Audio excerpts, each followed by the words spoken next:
एक plain canvas दिला आणि तुम्हाला सांगितलं वाचा बघू ह्याच्यावर काय लिहिलंय का, बघा बघू ह्याच्यावर काय आहे का, तर तुम्ही काय म्हणाल, काहीच तर नाहीये, प्लेन तर आहे. सेम आपल्या चेहऱ्याचं असतं. चेहरा जर तुम्ही पूर्णपणे तुमचा चेहरा ना बेस केलाय, म्हणजे काय, प्रायमर लावलंय, कलर करेक्टर केलंय, कन्सिलर केलंय, हायलाइटिंग केलंय, त्याच्यानंतर तुम्ही फाउंडेशन लावलंय, कॉम्पॅक्ट लावलीये, सगळं रेडी आहे आणि आता तुम्ही म्हणता माझा मेकअप झालाय, पण तुमचा चेहरा तर पूर्ण प्लेन दिसतोय, काही दिसत नाहीये किंवा तुमच्या चेहऱ्यावरती कुठल्याही प्रकारचे हायलाइटिंग इफेक्ट्सच नाहीयेत. तुमच्या चेहऱ्यावरती कुठल्याही प्रकारचा रेषा, रंग काहीच नाहीये. हा इथला डबल चिन असतो ना असा, तो असा दिसतोय अक्षरशः. किंवा इथे हे असे रेषा असतात, आपली एक अशी छान असा एक ते फुगवटा असतो. काही दिसत नाही. नाक तुमचं असं ओबड-धोबड दिसतंय. छान वाटेल का हो तो मेकअप? छान दिसेल का तो मेकअप? नाही ना. मग आज त्या संबंधित आपण बोलणार आहोत.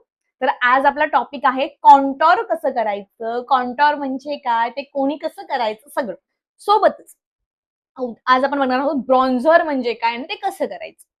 आणि हा, आता तुम्ही म्हणाल माझा फेस शेप वेगळा आहे, तर आम्ही कसं करायचं? ते मी तुम्हाला उद्या सांगणार, की फेस शेप कसा ओळखायचा आणि त्या फेस शेपनुसार कॉन्टॉर आणि ब्रॉन्झर कसं करायचं. तर आता आपण सध्या बघतोय की कॉन्टॉर आणि ब्रॉन्झर कसं करायचं, ते का करायचं असतं आणि कोणी करायचं असतं.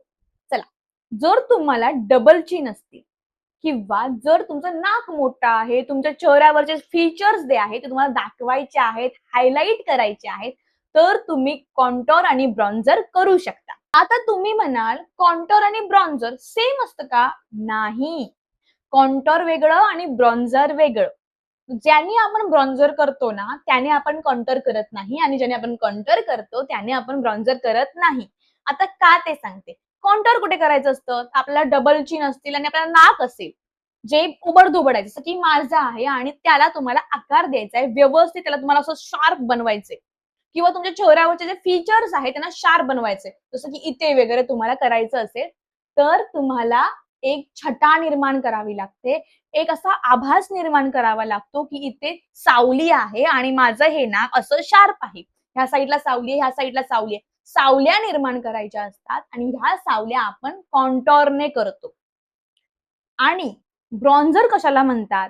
तर तुमच्या चेहऱ्यावरती एक फिल्टर इफेक्ट द्यायचा आहे, जसं की वॉर्म इफेक्ट. जसं की आपण एखादा फिल्टर लावतो ना मोबाईल मधला, तसा इफेक्ट द्यायचा आहे, वॉर्म टाइप, गोल्ड टाइप. तर तुम्हाला ब्रॉन्झर करायचं असतं.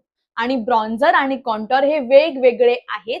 वेगवेगळ्या प्रोडक्टनी मेकअप प्रोडक्ट त्यांना वेगवेगळे येतात आणि ते वेगवेगळ्या प्रकारे देखील करायचे असतात. आता तुम्हाला दाखवते की ब्रॉन्झर कसा दिसतो आणि कॉन्टॉर कसा दिसतो. माझ्याकडे कॉन्टॉर जास्त नाहीयेत, ब्रॉन्झर देखील जास्त नाहीयेत. एकच ब्रॉन्झर आहे, ते म्हणजे हे शुगरचं ब्रॉन्झर. आता कसं दिसतं? तर हे बघा असं. ब्रॉन्झर जे आहे ना ते लाईट असतं थोडंसं आणि हे ऑरेंज अंडरटोन कडे जाणारं असतं, ग्रेश अंडरटोन कडे जाणारं असतं आणि ते आपल्या चेहऱ्याला एक वॉर्म इफेक्ट देतं आणि त्यामुळे चेहरा छान सनकिस तसा चेहरा दिसतो. आपल्या सणा म्हणजे आपल्या सूर्याच्या उजेडामध्ये आपला चेहरा कसा चमकतो, कसा छान दिसतो, त्याला आपण सनकिस लुक म्हणतो. तसा सेम चेहरा तुम्ही ह्या ब्रॉन्झरने करू शकता. ज्यावेळी तुम्ही ब्रॉन्झर करणार त्यावेळी तुम्ही कॉन्टॉर करायचं नाही आणि ज्यावेळी तुम्ही कॉन्टॉर करणार त्यावेळी तुम्हाला ब्रॉन्झर करायचं नसतं. काहीतरी दोघातलं एकच करायचं असतं. आणि कॉन्टॉर कसा दिसतो माहितीये? दाखवते. माझ्याकडे एक पॅलेट आहे, त्याच्यामध्ये कॉन्टॉर आहे, मी त्याच्यातूनच करते. सो कॉन्टॉर दिसतो असा,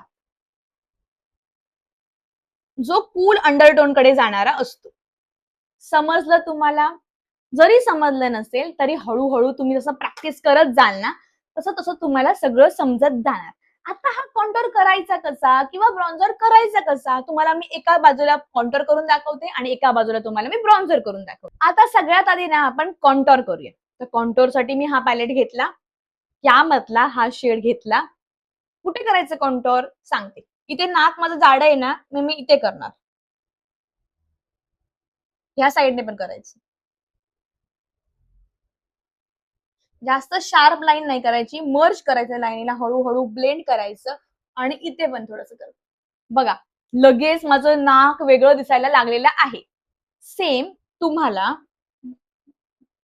सेम तुम्हाला हे कॉन्टॉर डबल चिनला पण करून घ्यायचे. इथे नाकापासून सॉरी सॉरी इथे इथे कानापासून तुम्हाला हे असं इथपर्यंत आणायचंय.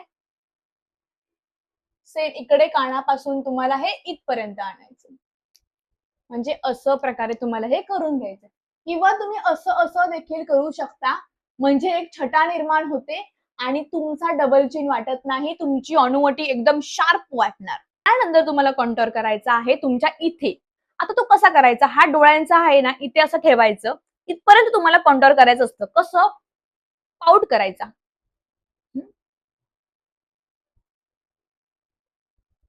असं.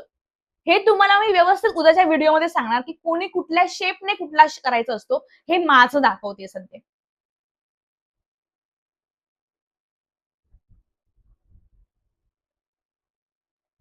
दिसतोय ना? काहीतरी इफेक्ट दिसतोय ना? थोडा-थोडा, एकदम शार्प दिसत नाही, थोडा-थोडा दिसतो. तर अशा प्रकारे तुम्हाला कॉन्टोर करायचा असतो. आता मी इकडे पण दाखवते, पण इकडे दाखवते ब्रॉन्झर कसा करायचा. आता हा आपल्याकडे ब्रॉन्झर आहे. मी हा घेतला. आता काय करायचं? ब्रॉन्झरसाठी तुम्हाला इथे नाही करायचं, ह्याच्या वरती करायचंय.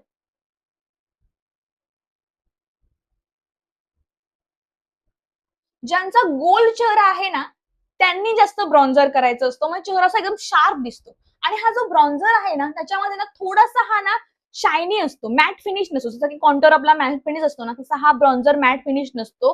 हा थोडासा शायनी असतो. शायनिंग इफेक्ट तुम्हाला हा देतो. आता बघा, मी ह्या साईडला ब्रॉन्झर केलंय. हा साईड कशी वाटतेय आणि माझा फीचर किती छान दिसतायत बरं चेहऱ्याचे. आणि तेच कॉन्टोर मी ह्या साईडला केलंय. तर ही साईड कशी वाटते? समजलं तुम्हाला? कॉन्टोर वेगळं असतं आणि ब्रॉन्झर वेगळं असतं. एकत्र जर केलं तर कसं दिसतं तुम्हाला दाखवते. मी इथे तुम्हाला करून दाखवते. एकत्र जर आपण कॉन्टोर आणि ब्रॉन्झर केलं तर कसं दिसणार? आता हे कॉन्टोर आहे. ह्याच्यावरती इथे करायचं असतं आपल्याला ब्रॉन्झर. कसं दिसतंय बघा.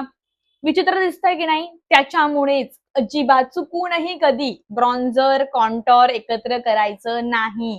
आता माझे दोन्ही ना साईड वेगवेगळ्या दिसतायत की नाही? मी वेगळी दिसतेय की नाही? असंच दिसणार. सो तुम्हाला आवडला असेल व्हिडिओ तर मला नक्की सांगा. आणि आपण उद्याच्या व्हिडिओमध्ये बघणार आहोत कॉन्टोर कुठल्या फेसला, कुठल्या टाईपने कसा कसा करायचा असतो सगळं तुम्हाला मी शिकवणार आहे. आता आपण उद्या भेटूया. तोपर्यंत काही क्वायरीज असतील, काही समजत नसेल तर मला कमेंट बॉक्समध्ये विचारा. मी तुमच्यासाठी ऑलवेज अवेलेबल आहे. आता भेटूया उद्याच्या व्हिडिओमध्ये. Take care. Bye bye. Love you all.